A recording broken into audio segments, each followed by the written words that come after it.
આ એક બહુ મોટો પ્રશ્ન છે, પણ એની આઉટ વી વિલ સ્ટાર્ટ.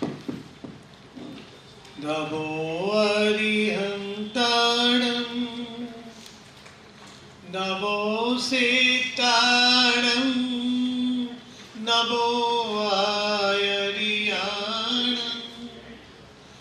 નમો વચાયાણમ નમો લોએ સવસાવનમ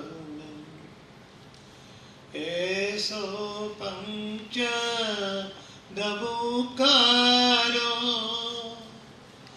સફ પાવપણસણો મંગલાણં ચ સવેસિં પડમં હવૈ મંગલ સટકિરીટ સાણાગ્રો તેજિતાગ્રી નખાવલી ભગવાન સુમતિ સ્વામી તનોત્વપિમદાનિવ સર્વરિષ્ટ પ્રણાશાય સર્વભીષ્ટાર્થદાયિને સર્વલબ્ધિ નિધાનાય ગૌતમ સ્વામિને નમઃ. ઓંકાર બિંદુ સંયુક્તં નિત્યં ધ્યાયન્તિ યોગિનઃ કામદં મોક્ષદં ચૈવ ઓંકારાય નમો નમઃ.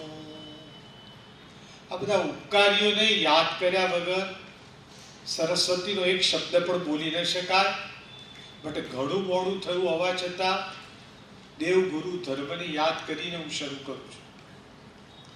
અનંત ઉપકારી ચરમ તીર્થપતિ શ્રવણ ભગવાન મહાવીર પરમાત્માના શાસનના પરમાર્થને પામેલા શાસ્ત્રકાર પરમર્ષિ કલિકાલ સર્વજ્ઞ હેમચંદ્રાચાર્ય કેવા મહાન માણસ હતા. એમણે યોગ શાસ્ત્રની અંદર માર્ગાનુસારીના 35 ગુણોનું વર્ણન કર્યું છે. આવા કલિકાલ સર્વજ્ઞ વર્ણન કર્યું હોય એ આપણે જોઈએ. આ 35 ગુણો છે ને એ પાયાનો ધર્મ છે. આ 35 ગુણો એ પાયાનો ધર્મ છે. આપણે શું છે કે બધી ઊંચી વાત કરીએ છીએ, પણ પહેલા પાયાના ધર્મનું શું? જો પાયાનો ધર્મ કરીશું તો આગળ જે કંઈ ધર્મ કરીશું એ દીપી ઉઠશે. સમ્યક દર્શન જોઈતું હોય તો પણ આ પાયાના ગુણો જોઈએ. આજે શું થઈ રહ્યું છે ભાઈ? ધર્મ વધી ગયો છે, બહુ જ ઉપરના લેવલનો ધર્મ થઈ રહ્યો છે, પણ પાયાના ઠેકાણા નથી. અને એટલે જ ધર્મ અત્યારે વગોવાય છે, એટલે જ આછી ઓછી સંખ્યા છે. ધર્મમાં પાયાના ગુણોની બહુ જ જરૂર છે. એ આ યોગ શાસ્ત્રમાં અમને સમજાયું છે કલિકાલ સર્વજ્ઞ હેમચંદ્રાચાર્ય. આજે શું થયું? માનો કે તમે હમણાં જોયું છે કે ઘણા બધા માસ કમળ થયા, ઉપધાન તપ થયો, પણ ઉપધાન તપની અંદર પણ જો નિંદા કરવાનું આપણે છોડી ન શકતા હોઈએ, ચાલે છે ને આવું ધર્મમાં? એક બાજુ ઉપધાન તપ અને એની અંદર નિંદા કરવાનું કાર્ય પણ જો ન છોડીએ તો શું થાય? એવું કહેવાય કે તમે કપડાં પહેર્યા નથી અને હીરાનો હાર પહેરો છો. હીરાનો હાર એટલે ઉપધાન, હીરાનો હાર એટલે ઉપધાન, અને નિંદા છોડવી નહીં એટલે કપડાં ન પહેરવા. આવી આપણી સ્થિતિ છે. જો આ પાયાના ગુણો આપણે બરોબર સમજીશું જીવનમાં ઉતારીશું અને પછી ધર્મ કરીશું ને, તો આપણું દાન, આપણું તપ, આપણું શીલ બધું દીપી ઉઠશે. અને એટલે જ આજે પર્વાતિરાજ પર્યુષણના પ્રથમ દિવસે આવો મહત્વનો વિષય લઉં છું. આ વિષય બહુ મહત્વનો છે. હું 60 વર્ષ પહેલાની વાત કરું, 1963-64, કે જ્યારે અમે આબુમાં યુગાધિરાજ ભુવન ભાનુસુરીશ્વરજીની શિબિરમાં ગયા હતા. એ વખતે આખા ભારતના નામાંકિત વિદ્યાર્થીઓ ત્યાં હાજર હતા. હું પણ હાજર હતો ત્યાં. તો મારા સાહેબે ભુવન ભાનુસુરીશ્વરજીએ પણ આ વિષય કયો, માર્ગાનુસારીના 35 ગુણો, આ વિષય એમને 1 મહિના સુધી અમને રોજે ભણાવ્યો હતો. બોલો કેટલો મહત્વનો વિષય હશે. બધા નામચીન વિદ્યાર્થીઓ હતા. અત્યારના જે રત્નસુંદર સુરી મારા સાહેબ છે, એ રજનીભાઈ એ વખતે અમારી સાથે હતા. કુમારપાળ વિશા અમારી સાથે હતા. અને આખા ભારતમાંથી આવ્યા હતા. અહીંયા પણ એક ભાઈ બેઠા છે, કીર્તિભાઈ ઝવેરી, એ ખંભાતના હતા, ખંભાતથી આવેલા. કેટલા આણંદથી, કેટલા નડિયાદથી, કેટલા મુંબઈથી. આવા બધા વિદ્યાર્થીઓની વચ્ચે પણ એમને આ વિષય સિલેક્ટ કરવાનો, માર્ગાનુસારી રાખવો. તો કેટલો મહત્વનો વિષય છે. સમય નથી એટલે પૂર્વ ભૂમિકા અહીંયા બંધ કરું છું, સીધો સ્ટાર્ટ કરું છું વિષય. તમારી પાસે મેં એક પેમ્ફલેટ્સ આપ્યું છે, એમાં 35 ગુણ આપ્યા છે. પહેલો, ન્યાય સંપન્ન વૈભવ. પહેલો ગુણ ન્યાય સંપન્ન વૈભવ. જો આપણે સંસારમાં છીએ એટલે આપણે કમાવા જઈએ છીએ, પણ એ કેવી રીતે કમાવું જોઈએ? ન્યાય અને નીતિથી. છેતરપિંડી કરો, બરોબર છે, એવી રીતે કમાવો તો તમને જીવનમાં શાંતિ, સમતા, સુખ, સમાધિ કશું જ નહીં પડે. પૈસો થશે, પૈસો હશે તમારી પાસે છેતરપિંડીથી કરેલો, પણ જીવનમાં ન્યાય નીતિ નહીં હોય તો તમને ક્યાંય શાંતિ નહીં મળે. એ શાંતિ જેને એટર્નલ આંતરિક શાંતિ કહીએ, એ નહીં મળે. વીર વિજયજીએ પૂજામાં મને આવ્યું એટલે યાદ આવે છે કે એક લીટી, 2 લીટી એમને પૂજામાં કીધી છે. નહીં ગમે એક નારી ધૂતી, કેવળ ભૂખન ભાગી, ઘેબર ભૂખન ભાગી, જમી જમાઈ પાછા વળિયા, જ્ઞાન દશા તબ જાગી, ભૂલ્યો બાજી, ભૂલ્યો બાજી. નૈગમ એક શ્રાવક હતો, વર્ષો પહેલાની વાત છે. એક નારીને ધૂતી, એક અબૂધ નારી આવી હતી, વસ્તુ જોઈતી હતી, 2 રૂપિયાની વસ્તુ એને 3 રૂપિયામાં આપી. એ જમાનામાં 1 રૂપિયો વધારાનો નફો બહુ મોટો હતો. એટલે એને ઘેબર કરાવવાનું કહી દીધું કે ભાઈ આજે નફો સરસ થયો છે. પણ કઈ રીતે નફો થયો છે? ધૂતીને છેતરપિંડી કરી. ઘેબર બનાવ્યું, પણ જમાઈ આવી ગયા, જમાઈને ખવડાવી દીધું. ત્યારે પેલાને જ્ઞાન દશા લાતી કરેલી. મેં જે અન્યાય કર્યો, મેં જે નારીને ધૂતી, એ તો મારા લમણે કૂટાયું, એ કર્મ મારે ભોગવવા પડશે. અને જે ઘેબર ખાવું તું એ તો મળ્યું.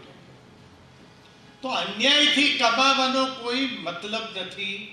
જો તમારે જીવનમાં શાંતિ જોઈતી હોય તો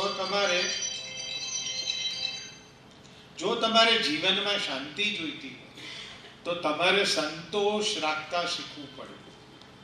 સંતોષ હોય તો તમે ક્યાંય છેતરપિંડી નહીં કરો, ક્યાંય અનીતિ નહીં કરો. આ સંતોષ બહુ મોટો ગુણ છે. પુણ્યો શ્રાવક જે રે, સંતોષે ભાવ ધરે, મન મંદિર આવો રે, કહું એક વાત રડી. પુણ્યો પુણી કાતી થોડું ઘણું કમાય અને એક ટાણું કરી લેતો હતો વિકાસ, અને સંતોષ લેતો. ભગવાન મહાવીરે પણ પુણ્યને યાદ કર્યો સંતોષ માટે. તો પહેલી આ વસ્તુ છે, આપણે ન્યાય નીતિથી કમાવું છે, પછી ધર્મ કરવો છે. આગળ છેતરપિંડી કરીને ધર્મ નથી કરવો. બીજો ગુણ, શિષ્ટાચારની પ્રશંસા કરવી. ઉત્તમ પુરુષોના જે ગુણો છે એની પ્રશંસા કરવી. દેવ, ગુરુ અને ધર્મના ગુણો છે એની પ્રશંસા કરવી.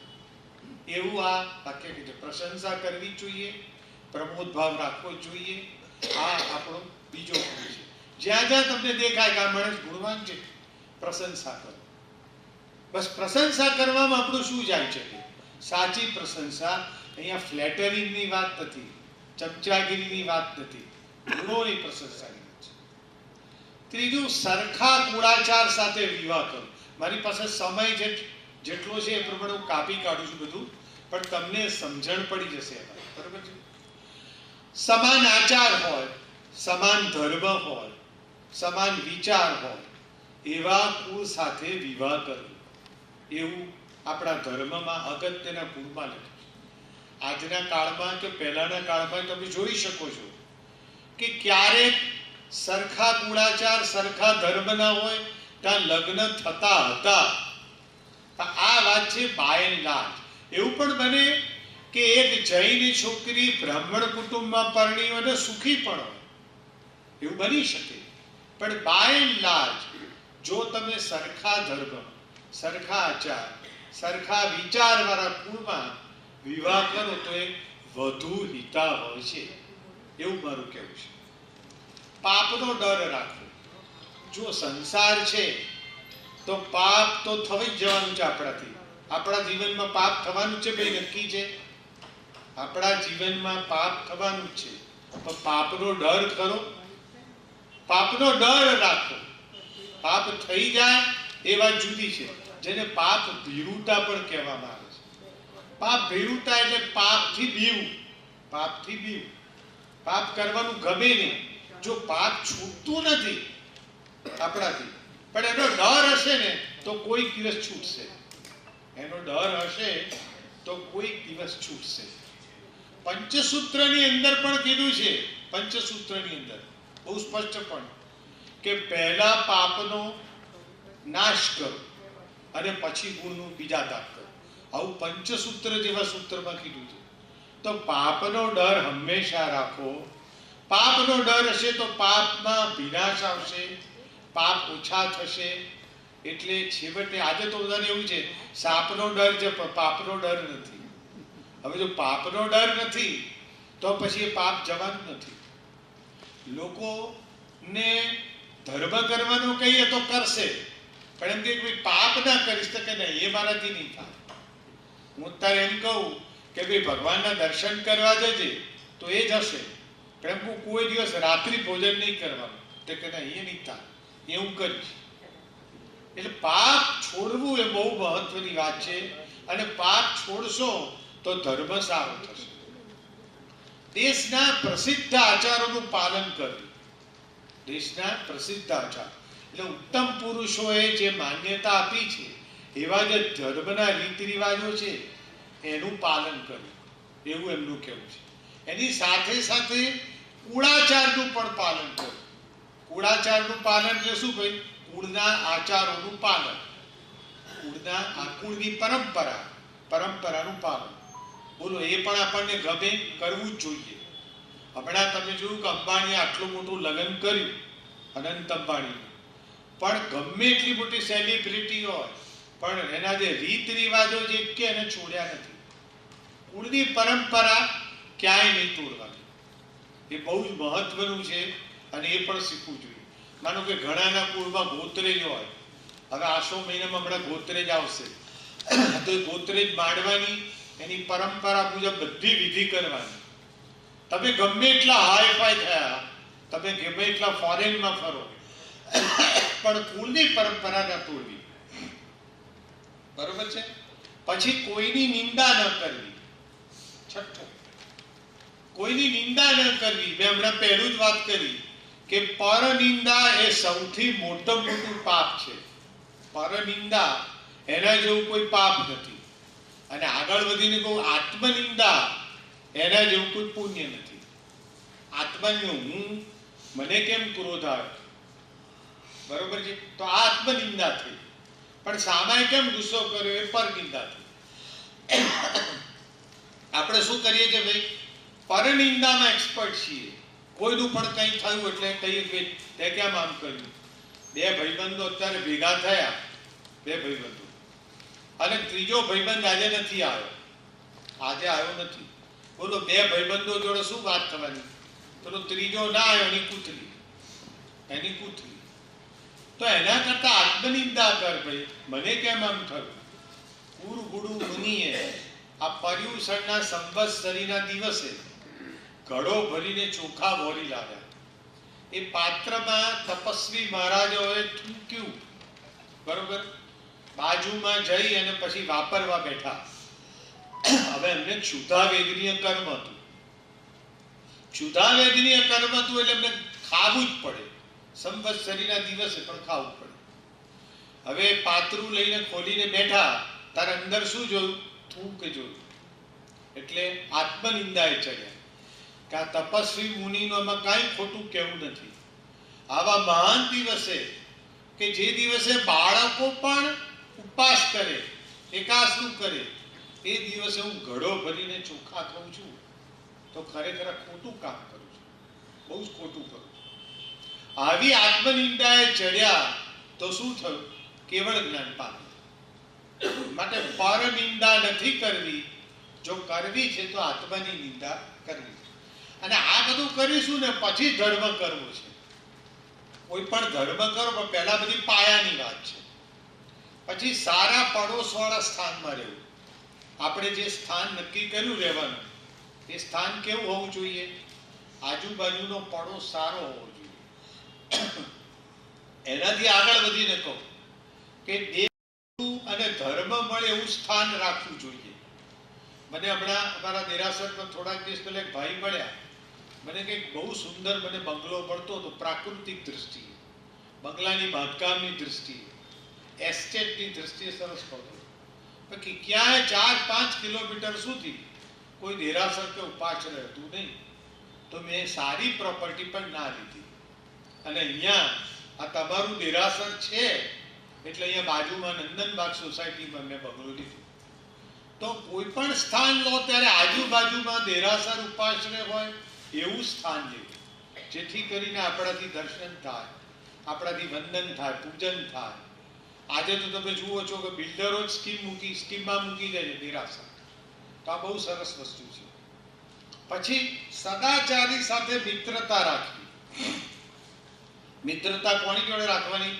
નદીનું મીઠું પાણી હોય, એ નદીનું મીઠું પાણી દરિયામાં ભળે ત્યારે શું થઈ જાય? ખારું થઈ જાય.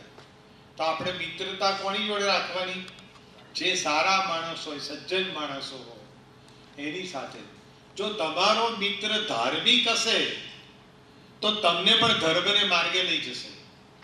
તમારો મિત્ર ધાર્મિક હશે તો તમને પણ એ ધર્મના માર્ગે લઈ જશે. માટે હંમેશા સારા મિત્રો સાથે સોબત કરવી. પછી વાત છે માતા પિતા વડીલોની ભક્તિ કરવી. હવે માતા પિતા અને વડીલો એટલે તો આપણા ઉપકારી થયા. એમનો વિનય સાચવો, એમનું અપમાન ન કરવું, એમને ધર્મ કરવામાં સહાય કરવી, એમને જીવનમાં આનંદ આવે એ માટે જે કંઈ કરવું પડે કરવું. આ બધું શું કહેવાય? માતા પિતા વડીલ પણ આવી ગયા, એની ભક્તિ કરવી. આપણામાં શું છે કે આ બધું નથી. તમે જુઓ છો ત્યારે આખું વાતાવરણ કાળું, કે આ બેઝિક વસ્તુઓ નથી રાખવી અને એનાથી ઊંચા લેવલની વસ્તુઓ તમારે રાખવી છે. તો હું એમ કહેવા માંગુ છું કે આ માર્ગાનુસારીના 35 ગુણો એ પાયાના છે. માતા પિતા વડીલની ભક્તિ ન કરીએ અને તમે ધર્મ કરવા દોડ્યા કરો એ બરોબર નથી. એ શાસ્ત્રકારો સમજાવે છે. પછી ઉપદ્રવ વાળા સ્થાનનો ત્યાગ કરવો. ઉપદ્રવ વાળા સ્થાનનો ત્યાગ કરવો એટલે શું ભાઈ? સાપ, વીછી, ચોરી, આવા બધા ભય સ્થાનો હોય તો એવા ભય સ્થાનો વાળા જે સ્થાનો છે છોડી દેવા. કેમ? તો એવા સ્થાનની અંદર એકાગ્રતા નથી આવતી. ધર્મમાં સ્થિર નથી થવાતું. મને બહુ વખત પહેલા યાદ છે કે અમારા એક ફાર્મ હાઉસમાં વરંડામાં અમે સામાયિક કરવા બેઠેલા, અને એ બંગલો પૂરો થાય ને રોડ હતો, એ રોડ ઉપર એક સાપ ફરતો જોયો. એટલે આખા સામાયિકમાં છેલ્લું જે રહ્યું 10 મિનિટ એમાં સ્થિરતા ના રહી છે. કારણ કે જે ઉપદ્રવ વાળું સ્થાન હોય એમાં તમે રહો, એમાં તમે ધર્મ કરો, એ એકાગ્રતા આવે નહીં. બરોબર છે. નિંદનીય કાર્ય ન કરો. 11 બોલું છું. નિંદનીય કાર્ય એટલે પેલી નિંદાની વાત હતી. આ શેની વાત છે? નિંદનીય કાર્યની. એટલે કે દેશ, જાતિ, કુળ, આ બધાની અપેક્ષાએ જે તમે નિંદનીય કાર્યો છે એ ન કરો. જેમ કે ગુજરાતની અંદર તમે દારૂ લાવીને દારૂ વેચવાનો ધંધો કરો, તે કાર્ય કેવું કહેવાય? નિંદનીય કાર્ય કહેવાય. પોલીસ તમને પકડી પણ શકે. તો એવા કાર્યો નહીં કરવા. એટલે હવે દેશ આવી ગઈ, જાતિ આવી ગયું, ધર્મ પણ આવી ગયું. ધર્મ પણ જેને નિંદનીય કાર્ય કરતું હોય, તમે એક બાજુ ચાંદલો કરો અને પછી છેતરપિંડી કરો, તો એ ધર્મની દૃષ્ટિએ નિંદનીય કામ છે. પછી 12મું, આવક પ્રમાણે ખર્ચો કરો. તો આવક પ્રમાણે ખર્ચો કરો. તમારી જે આવક હોય, આપણે કહીએ છીએ ને કે ભાઈ પછેડી હોય એટલી સોળતાણી, તો આવક પ્રમાણે જ તમારે ખર્ચો કરવો જોઈએ. આજના જમાનામાં શું થાય છે? દેખા દેખીથી લગ્નના ખર્ચાઓ. પેલા રાડો પહેરી છે તો હું પણ રાડો લાવું, પેલા મર્સિડીઝ લાવે છે તો હું પણ મર્સિડીઝ લાવું. તો આ દેખા દેખીથી શું થાય? જો તમારી આવક છે તો ઓકે, નથી તો શું થાય? દેવું વધી જાય. અને જુઓ છો ઘણી વખત જમાનામાં આત્મહત્યાના કિસ્સા પણ પછી બને છે. માટે શાસ્ત્રકારો સ્પષ્ટ કહે છે કે આવક પ્રમાણે ખર્ચો કરો. ત્યાર પછી ધન અનુસાર વેશ ધારણ કરો. એટલે નથી ઊંધી વાત. જેમ આવક પ્રમાણે ખર્ચો કરવો, એમ તમારી આવક છે તો પછી વેશ તમે એ રીતે ધારણ કરો. તમારી આવક સારી છે, તમે શ્રીમંત માણસ છો, તમે દેરાસર સારા સારા ટ્રસ્ટોમાં ટ્રસ્ટી છો, અને પછી તમે મેલા ઘેલા ફાટેલા કપડાં પહેરીને જાઓ, તો શું થાય? ટીકાને પાત્ર બને. તમે એની આવક છે તો પછી તમે જે સંસ્થામાં જાઓ છો ત્યાં આગળ જરા વ્યવસ્થિત તૈયાર થઈને જાઓ. ત્યાં મેલા, દાખલા તરીકે અમારા દેરાસરની અંદર એક ટ્રસ્ટી હોય અને એ ટ્રસ્ટી શ્રીમંત છે, છતાં મેલા અને ફાટેલા અથવા તો મેલા અને પૂજાના જૂના કપડાં પહેરીને પૂજા કરવા આવે તો કેવા લાગે? એને વેશ એની શ્રીમંતાઈ અનુસાર ધારણ કરવું જોઈએ. બરોબર છે.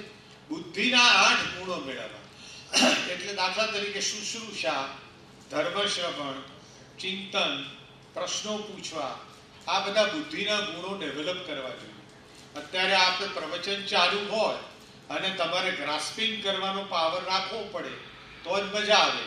માનો કે અહીં તમે ઊંઘવાની પ્રવૃત્તિ કરો તો એ બુદ્ધિના ગુણો ડેવલપ નથી થતા. પછી ધર્મ નિરંતર સાંભળો. પ્રમોદભાઈએ તો અહીંયા અજયભાઈએ તો બંને જણાએ 8 દિવસનો કાર્યક્રમ રાખ્યો. તમે 8 દિવસ ધર્મ સાંભળશો. પણ અહીંયા શું કીધું છે? ધર્મ નિરંતર સાંભળો.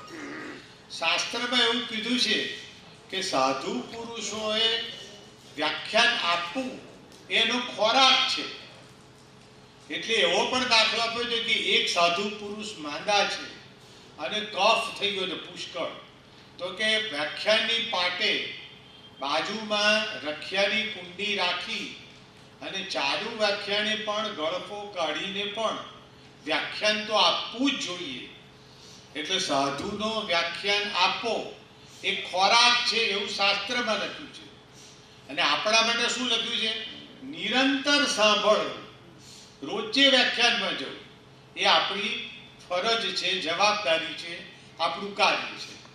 એનાથી શું થાય છે? ધર્મ નિરંતર સાંભળો, ધર્મમાં શ્રદ્ધા વધે છે. તમે ત્યારે સાંભળો એટલે શ્રદ્ધા વધે. શ્રદ્ધા વધે એટલે હૃદય નિર્મળ થાય છે, આંતર શુદ્ધિ થાય છે, જીવન સુંદર બને છે. બરોબર? તો ધર્મ પણ નિરંતર સાંભળવું જોઈએ. અજીર્ણ થતા ભોજન કરવું નહીં. જો આ બધી વાતો છે ને પાયાની છે. મોટી મોટી વાતો આપણે બહુ કરી ધર્મની ભૂતકાળમાં. હવે હું આ પાયાની વાતો કરું છું. પાયાની વાતોથી ધર્મદીપી ઉઠે છે.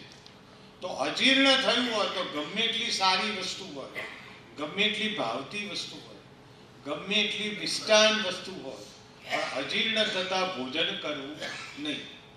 બદામ પણ પચે નહીં તો ખાઈને શું કરવાનું ભાઈ? માટે અજીર્ણ થતા એટલે ખાવામાં વિવેક રાખો, કહેવાનો ભાવાર્થ છે જમવામાં વિવેક રાખો.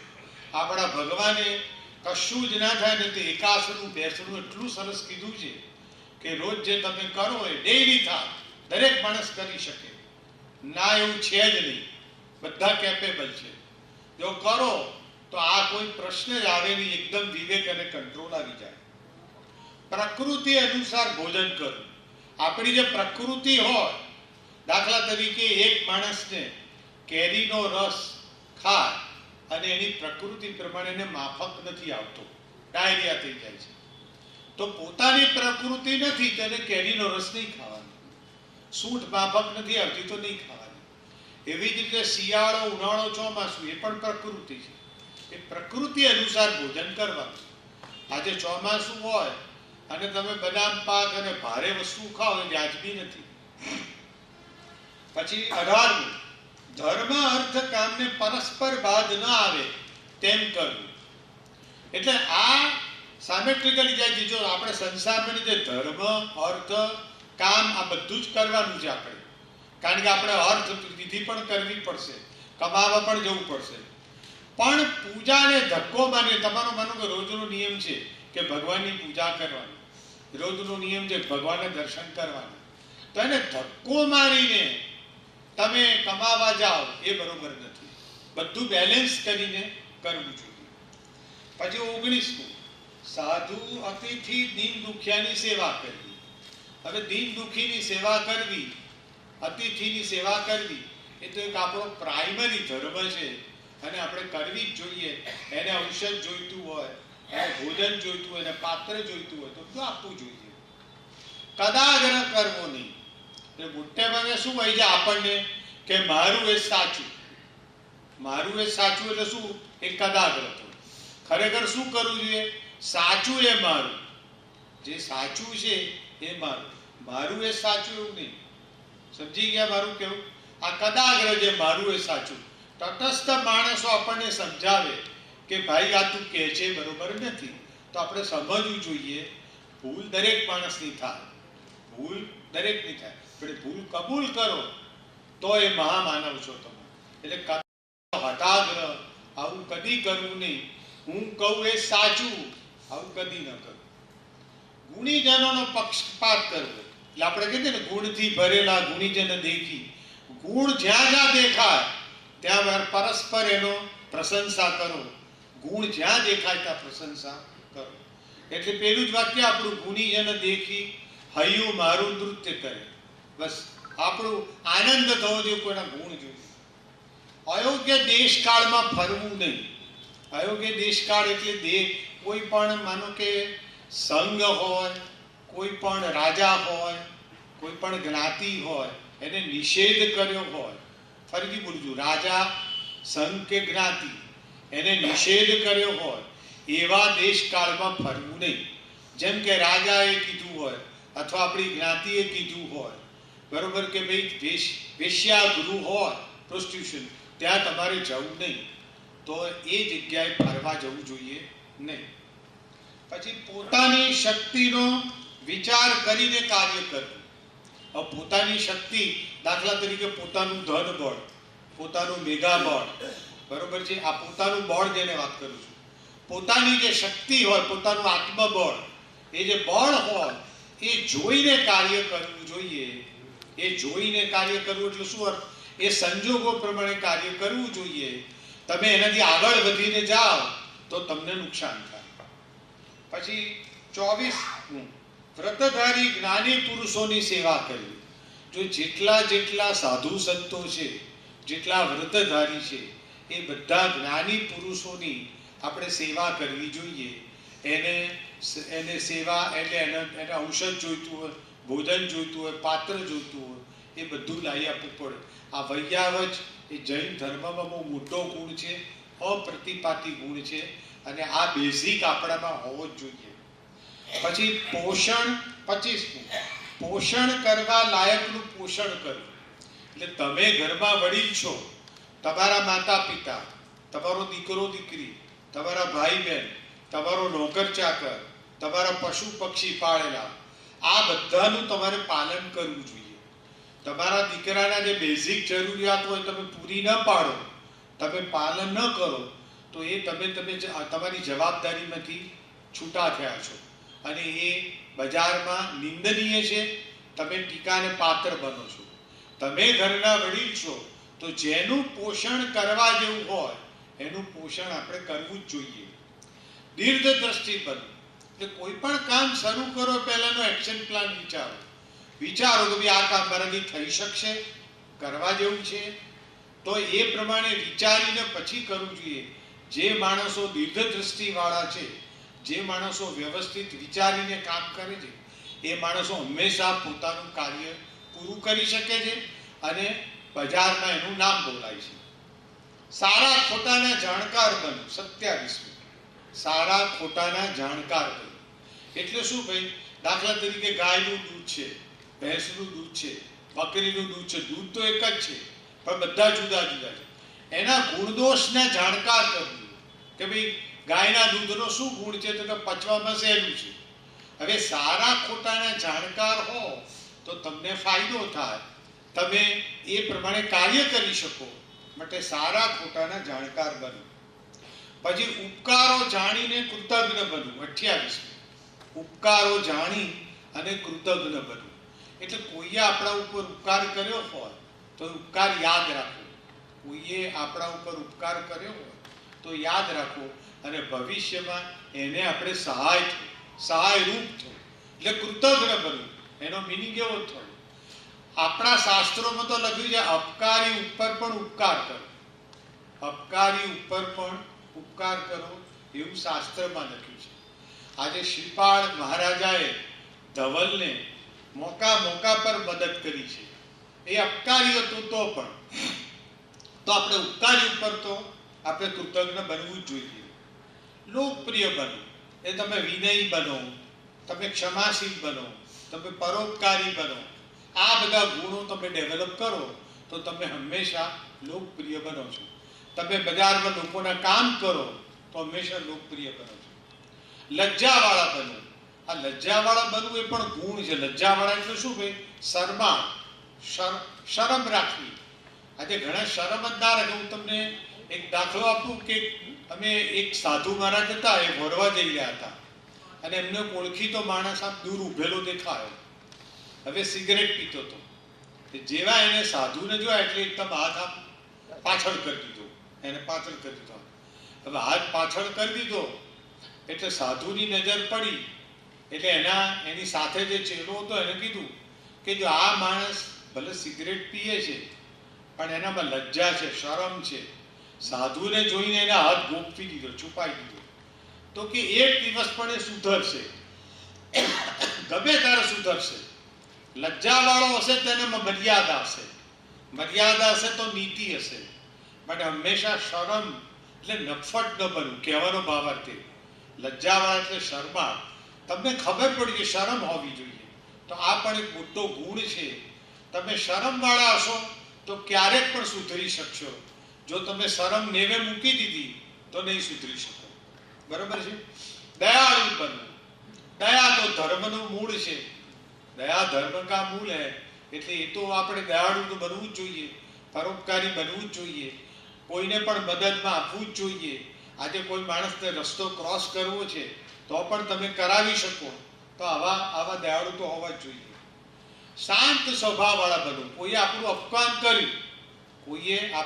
કર્યું તો આપણે શું કરવાનું? એકદમ ગુસ્સે થઈ જવાનું? ના, એકદમ શાંત સ્વભાવવાળા થઈ જવાનું. તો શું થશે એનાથી ભાઈ? કે કદાચ સામા માણસને થશે કે આ મારી ભૂલ થઈ ગઈ, મેં સામાનું અપમાન ખોટું કર્યું, અને એને કારણે શું થશે ભાઈ?